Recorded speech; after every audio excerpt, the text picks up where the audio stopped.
Good morning दोस्तों। कैसे हो आप सब दोस्तों। सबसे पहले आपको एक कहानी सुनाते हैं। दरवाजा दोस्तों अंदर से बंद था और बाहर से नौकर, दोस्त, परिवार के लोग दरवाजा को खटखटा रहे थे। फोन पर भी कोई रिस्पॉन्स नहीं मिल रहा था और बहन जब दरवाजा तोड़कर अंदर पहुंची तो उसने अपने भाई को जिस हालत में देखा उसे देख करके वो सन्न रह गई। पुलिस आई, उसने अपनी जांच शुरू की तो उसे यह मामला आत्महत्या का लगा, जबकि देखने वालों का यह कहना था कि शरीर पर चोट के निशान है और एक अच्छा खासा हेल्दी नौजवान जिसका करियर और फ्यूचर दोनों ही सोने की कलम से लिखा गया हो, वो आखिर ऐसे सुसाइड क्यों करेगा।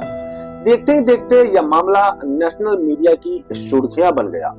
उसके बाद लोग अलग अलग तरह की बातें करने बन गया। इस बीच एक बड़ी खबर आ रही है, दुखद और चौंकाने वाली खबर है। Film actor Sushant Singh Rajput is no more. has committed suicide. ने अपने घर में आत्महत्या कर ली है। इस मामले में एक बड़े और गहरी षड्यंत्र की बू आने लगी। हम बात कर रहे हैं बॉलीवुड के फेमस कलाकार सुशांत सिंह राजपूत के मर्डर मिस्ट्री की। यह हत्या थी या फिर आत्महत्या या सिर्फ मर्डर मिस्ट्री आपस में ही उलझी हुई थी। तो आइए समझने की कोशिश करते हैं कि आखिरकार सुशांत सिंह राजपूत की मौत कैसे हुई। बने रहिए हमारे साथ वीडियो में बिल्कुल आखिर तक। सुशांत सिंह राजपूत की मर्डर मिस्ट्री काफी कंट्रोवर्शियल रही है और इसमें पुलिस की इन्वेस्टिगेशन बेसिकली कुछ पॉइंट्स को लेकर थी, जिनमें से एक है नेपोटिज्म, यानी कि इंडस्ट्री में उनकी फिल्मों और काम को न मिलने को लेकर। दूसरा था उनके पर्सनल रिलेशन, दोस्त या लव अफेयर, फैमिली रिलेशन। तीसरा है उनके फाइनेंशियल ट्रांजैक्शन कि उनका कितना पैसा आया, कब और कहां कितना खर्च हुआ। इसको लेकर भी इन्वेस्टिगेशन चला। शुरुआत में पुलिस ने 30 प्रमुख लोगों से पूछताछ की और बाद में पुलिस ने इस मामले में 6 अहम लोगों पर फोकस भी किया। इनमें से 2 रसोइया थी, एक हाउसकीपिंग और एक सुशांत का वो दोस्त जो 14 जून 2020 के इंसिडेंट के टाइम पीरियड में क्राइम स्पॉट पर ही मौजूद था।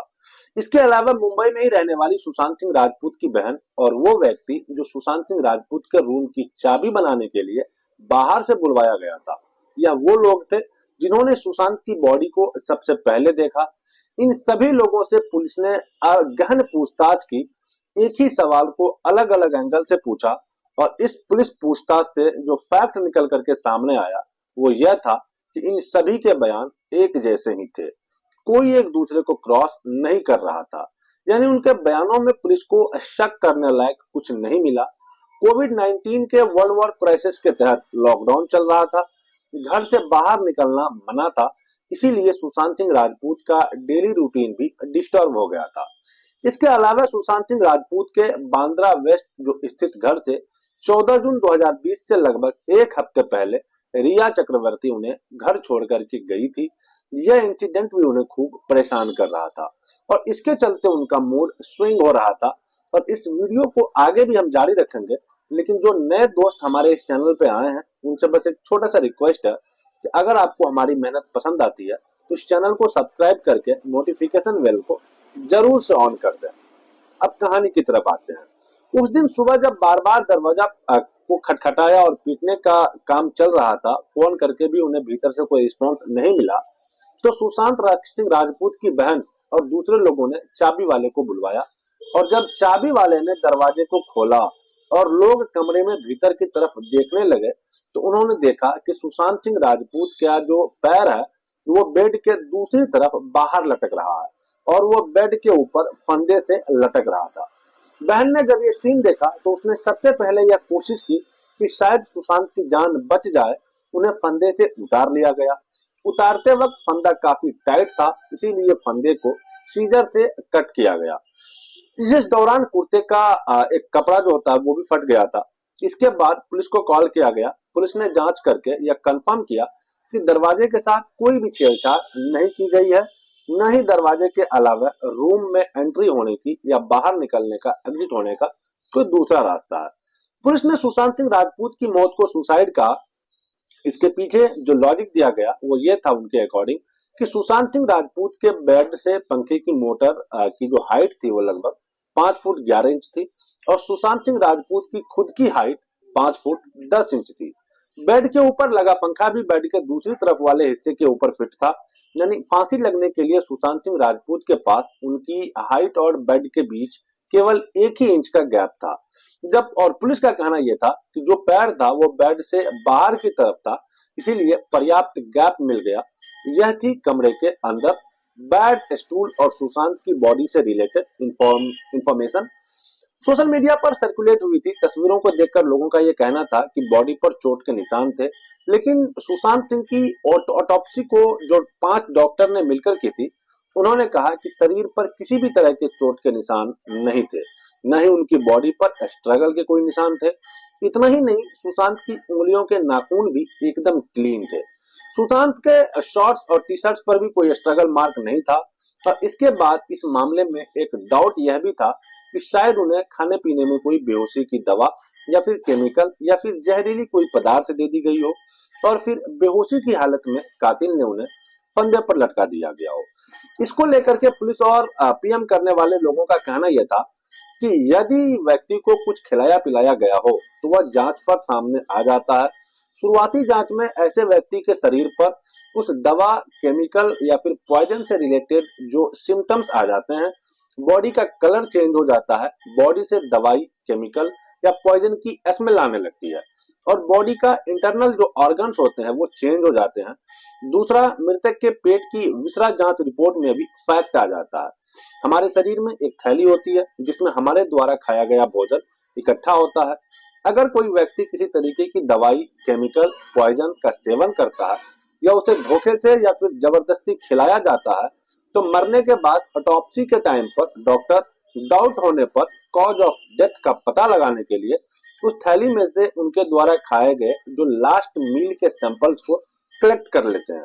फिर उन्हें एक लिमिटेड टाइम पीरियड तक केमिकल में रखा जाता है। फॉरेंसिक लैब की केमिकल में रखे इस पदार्थ की जब जांच होती है तो उसमें पता लगता है कि जिसकी डेथ हुई है उसने आखिरी समय में क्या भोजन किया था, उसमें क्या क्या मिलाया गया था। इस इन्वेस्टिगेशन का एक साइड यह भी था कि सुशांत सिंह राजपूत की प्रोफेशनल लाइफ को लेकर भी जांच पड़ताल चल रही थी। सुशांत सिंह राजपूत के फिल्मी करियर की शुरुआत यशराज फिल्म के बैनर तले हुई थी, जिसमें शुद्ध देसी रोमांस में उन्हें काम मिला।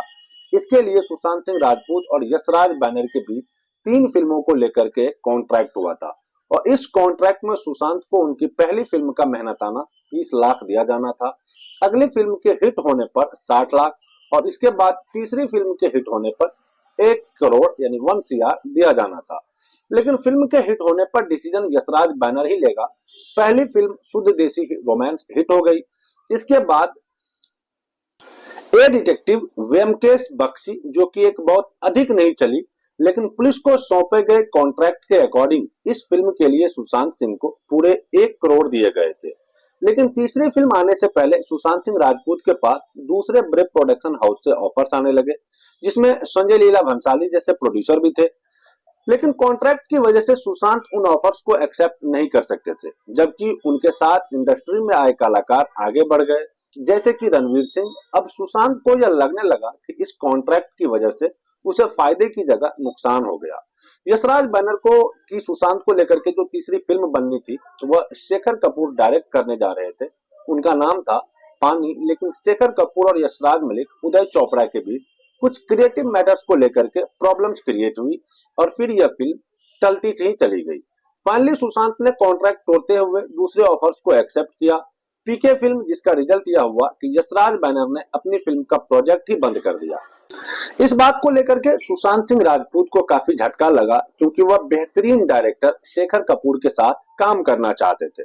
इस फिल्म का प्लॉट भी बहुत अच्छा था और सुशांत सिंह राजपूत को अपने करियर से रिलेटेड काफी उम्मीदें भी थी, लेकिन यह फिल्म नहीं बन पाई। शायद सुशांत सिंह राजपूत को डिप्रेशन में जाने का एक यह भी वजह हो सकती है।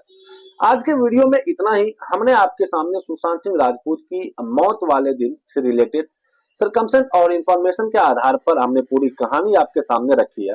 साथ ही सुशांत सिंह राजपूत की प्रोफेशनल लाइफ से रिलेटेड फैक्ट भी रखे हैं। तो इसके बारे में आपका क्या ओपिनियन है, आप क्या सोचते हैं, किस तरह से सोचते हैं, आप अपना कमेंट हमारे कमेंट बॉक्स में जरूर से कीजिएगा। वीडियो अगर पसंद आई हो तो इसे अपने दोस्तों के साथ शेयर भी जरूर कीजिएगा और चैनल पर नए हैं तो जैसा मैंने आपको पहले बताया हमारे इस चैनल को सब्सक्राइब करके बेल आइकन जरूर से प्रेस कर दीजिएगा। हम जल्दी मिलेंगे आपको इसकी नई कहानी में किसी नए पार्ट के साथ, किसी नए फैक्ट के साथ। तब तक के लिए जय हिंद, वंदे मातरम।